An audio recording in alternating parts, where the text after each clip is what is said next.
4 for me is the original Halloween 2. Now, going back to my older reviews of these movies, if you saw my original review for Halloween 2, you know that I was a little less than kind to it.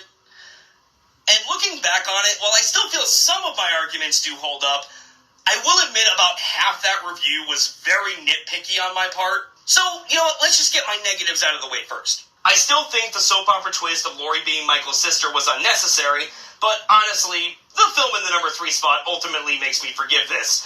The film has Michael being walking chaos through most of it, and then at the end states that he had a motive to kill his sister all along. So then, why didn't he just do that? The hospital staff wasn't in his way or anything, and Laurie was in a hospital bed alone for a lot of the movie. This is just the movie trying to have its cake and eat it too, and it just feels sloppy in my opinion. You can't have him be walking chaos for 90% of the movie, and then suddenly give him a motive at the 0 hour. It just comes off as forced. Lastly, the scene with Ben Tramer getting hit by the car was beyond stupid. I maintain that that was a ridiculous scene. Oh, and Jimmy Lloyd's a total creeper, but I digress. Now on to positives. Donald Pleasance is as amazing as ever. The hospital staff are a fun group of victims. The acting all around is quite good. The shots of Michael's POV are done very well. The kills are outstanding at times, especially the hot tub scene.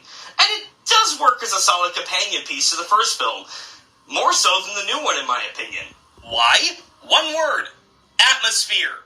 Halloween 2, whether it be the streets of Haddonfield, the schoolhouse, or the hospital, absolutely drips with atmosphere throughout its runtime, and that is something I did not acknowledge in my initial review.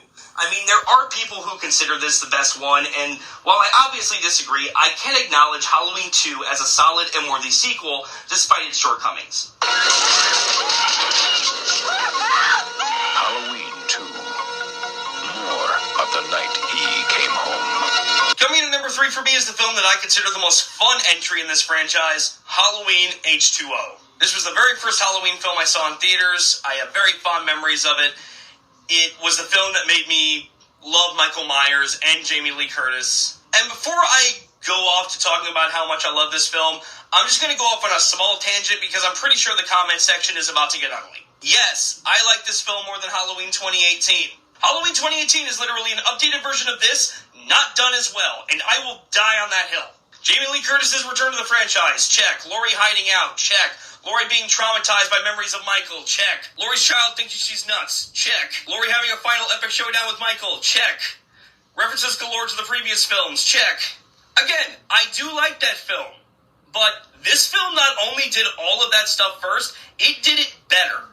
H2O was a film that focused more on suspense and tension rather than shock value. It properly foreshadowed its final showdown, it featured fun characters, a good atmosphere, and a story that greatly recaptured the spirit of the original Halloween.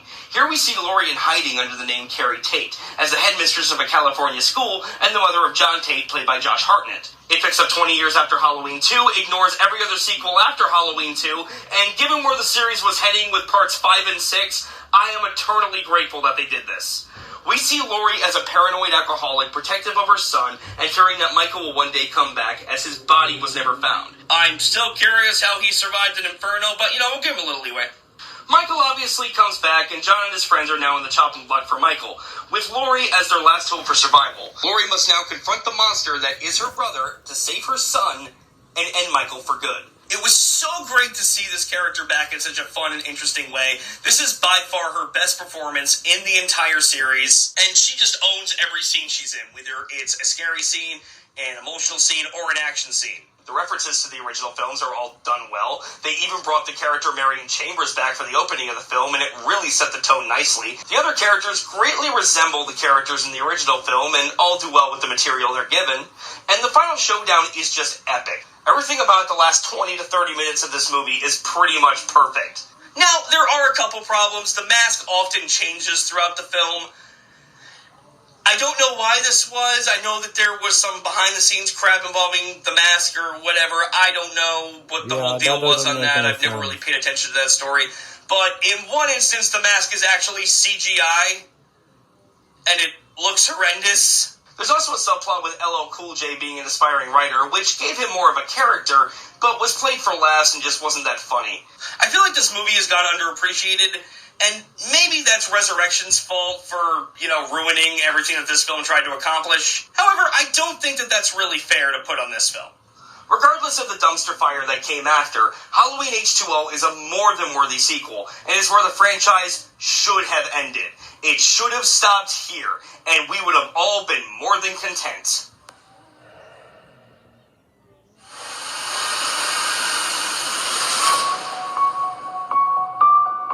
And number 2 for me is what I consider the best sequel in this franchise, Halloween 4, The Return of Michael Myers.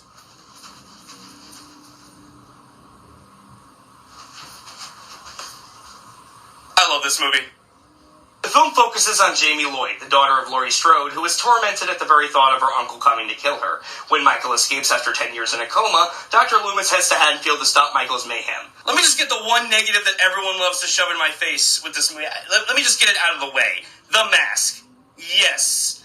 The mask looks a little too clean, the hair is slicked back, it doesn't really look right.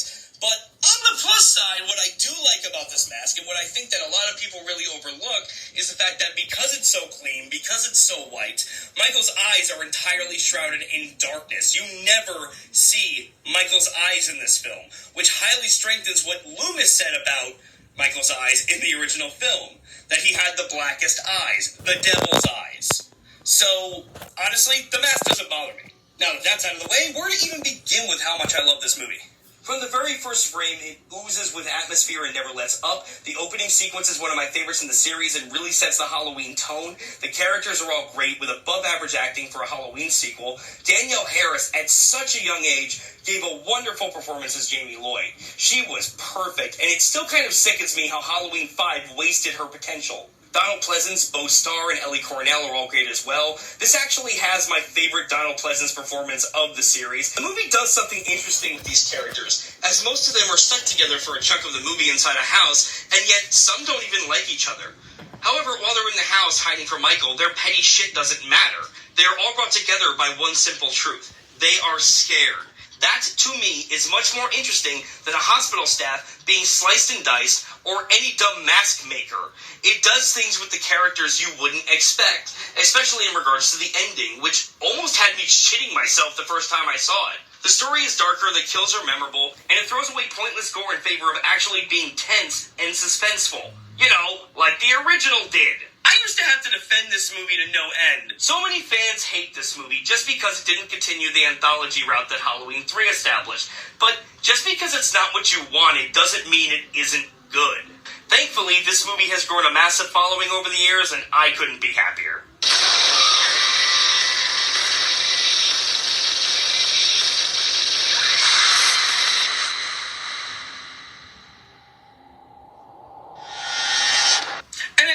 For me, shocking absolutely none of you, is the original Halloween.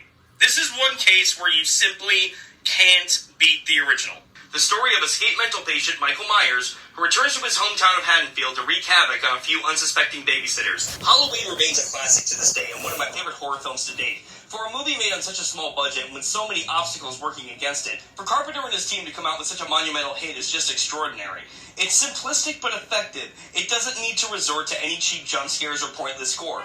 One of the biggest misconceptions about this film is that it's a slasher film, which it's not. It is a thriller inspired by Alfred Hitchcock.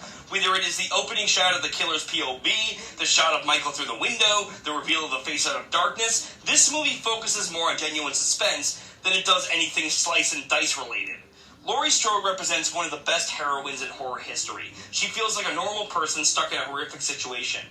While scared out of her mind, she is not hopeless. She knows how to fight back, and underneath all of that fear and trauma, she is a survivor.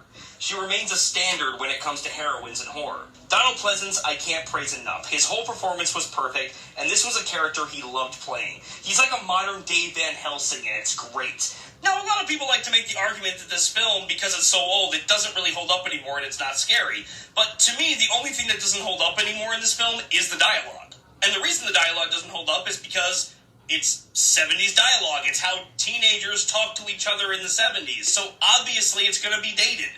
Other than that, though, Halloween remains a horror masterpiece for good reason. No matter how hard they try, you cannot beat the original classic.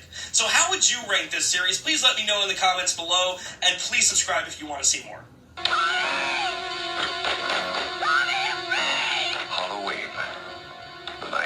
he came home.